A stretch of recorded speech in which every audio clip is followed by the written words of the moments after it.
Para quem chama o Palmeiras de Varmeiras e o Flamengo de Varmengo, teve uma surpresa, um choque aí de realidade, né? Afinal de contas, essa rodada de estreia do retorno, a primeira rodada do retorno do Brasileirão, a 20ª do campeonato, ela teve o VAR atuando decididamente contra Palmeiras e Flamengo. Não estou dizendo que prejudicou, apesar de eu achar que essa regra do VAR, a regra do impedimento como um todo precisa ser revista, né? Porque realmente você prejudica o objetivo do futebol, que é o gol. Mas Palmeiras e Flamengo tiveram, dá para dizer isso, né? Tiveram suas vitórias ali atrapalhadas pela decisão do VAR, tendo em vista que no campo a arbitragem favoreceu. O Palmeiras teve um pênalti dado, né, a seu favor, e o Flamengo teve um gol já nos acréscimos do jogo do Samuel Lino, que só com a tecnologia aquilo ali é possível de ser anulado, né? E agora com a nova tecnologia do impedimento semiautomático. O torcedor do Flamengo ficou com saudade daquele impedimento traçado com linha de videogame Atari, né?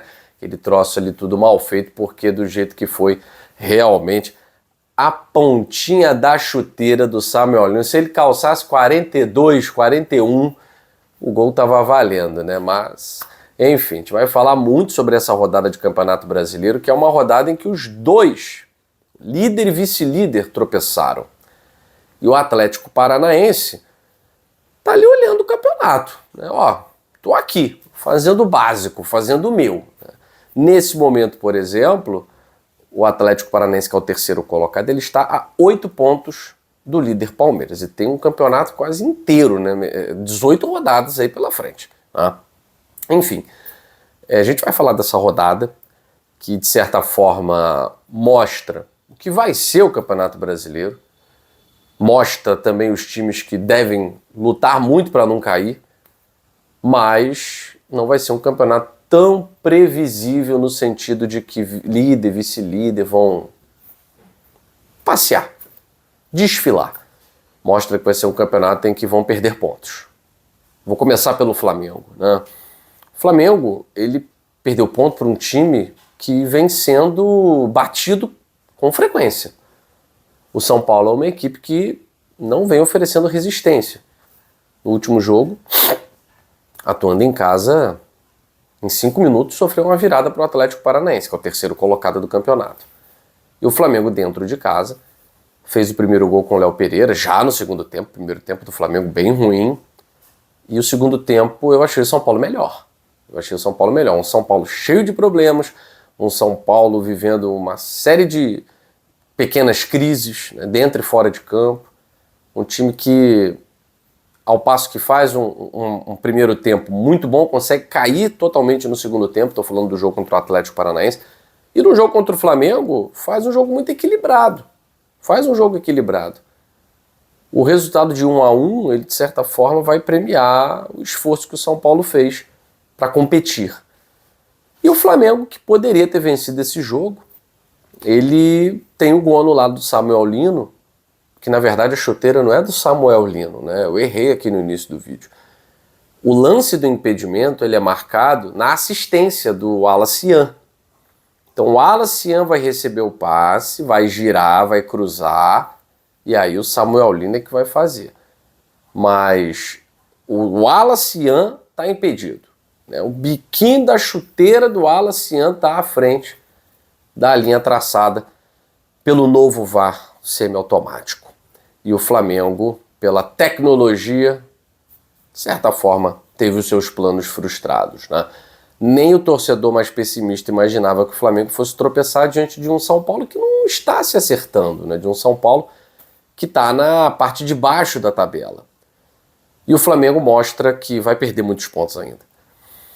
Se por um lado a gente vê muita qualidade na troca de passes, né? A gente vê Arrascaeta, Pedro trocando passes, fazendo tabelinha, Jorginho, Arrascaeta, Pedro, Arrasca, finalizações, um time muito técnico, com muito entrosamento, com um DNA muito ofensivo. A gente também vê um Flamengo repleto de problemas, um time que pode ser vazado com muita facilidade, né? E esse jogo contra o São Paulo mostrou que o Flamengo vai perder pontos no campeonato.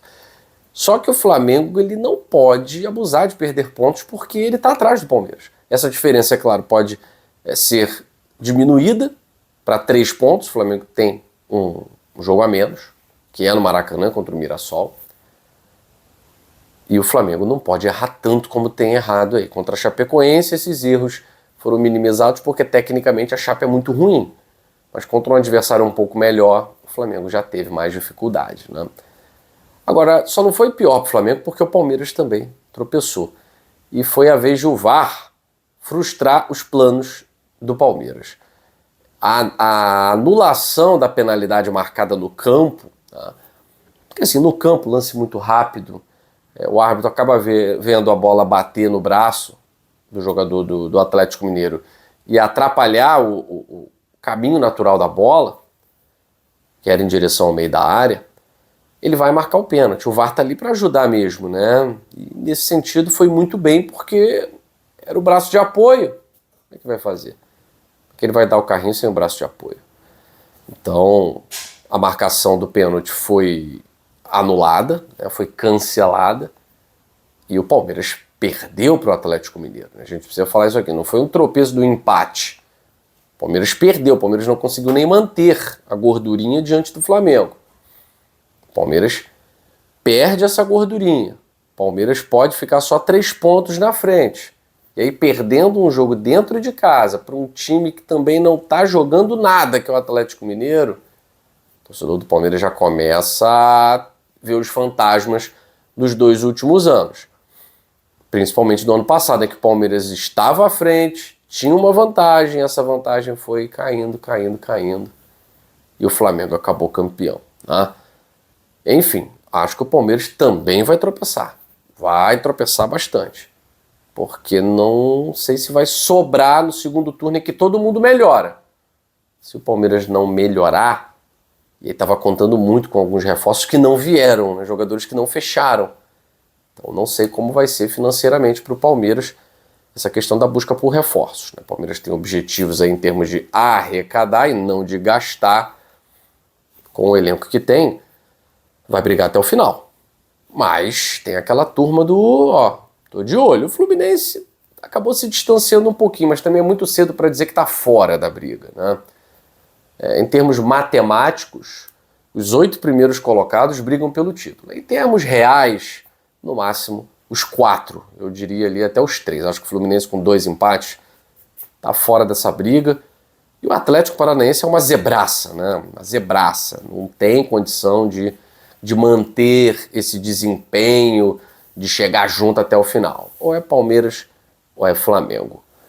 O Cruzeiro deu mole, né? O Cruzeiro é sempre esse time de quem a gente espera, principalmente por conta da temporada passada. E aí deu mole, perdeu, e perdeu porque tinha que perder mesmo, não construiu para vencer o Botafogo. E o Botafogo jogou com malandragem, jogou com inteligência, jogou com aplicação tática. O Botafogo também seria, né, em ocasiões normais, essa outra via. No passado teve chances de título, mas acabou aí também perdendo muitos pontos e terminou na 6ª colocação no passado. Para esse ano, Cruzeiro e Botafogo, 6ª colocação em tese não resolve, porque o G6 já não é G6, é G5, né? Então tem que estar ali entre os 5 primeiros colocados. O Cruzeiro está na Libertadores, né? Tem chances de título aí também por outras vias. O Botafogo está na Sul-Americana, mas em termos de Libertadores o Botafogo ultrapassou o Cruzeiro, né? O Atlético venceu o Internacional no sábado, mantendo ali a boa campanha dentro dos seus domínios. O Fluminense tropeçou no Grêmio, estava vencendo até o finalzinho, tropeçou no Grêmio. O Bahia teve que fazer 4 gols para valer 1, né? 4 gols para valer 1. 1-1 com o Corinthians. Bahia também tá vendo ali Botafogo, principalmente o Botafogo, que com a arrumação da casa, né, a parte ali externa, gestor, novo comprador, GD Aluma pagando direitos de imagem dos jogadores, tal. Tem umas fake news aí rolando de Benjamin Bach e tal, não vou nem comentar, mas é importante o Botafogo ter noção de que ele tem potencial para brigar. O Botafogo, com os reforços, com a manutenção do Danilo, jogadores interessantíssimos que podem chegar. O Botafogo tem condição de pegar, por exemplo, essa vaga do Bragantino aí. Então vai brigar com Bahia, com Bragantino, com talvez Corinthians, São Paulo, não sei, Cruzeiro com certeza, e Fluminense e Atlético Paranaense que vão tentar se manter. O Fluminense e Atlético Paranaense tem ficado quase o campeonato inteiro ali, entre os primeiros. São Paulo estava ali em terceiro, quarto, acabou saindo. Já está na parte de baixo. Então o campeonato parece que vai ficar muito mais equilibrado do que em anos anteriores, principalmente com os dois primeiros colocados tropeçando. Mas diz pra mim, você imaginava que o VAR fosse tirar pontos tão decisivos de Flamengo e Palmeiras nessa rodada?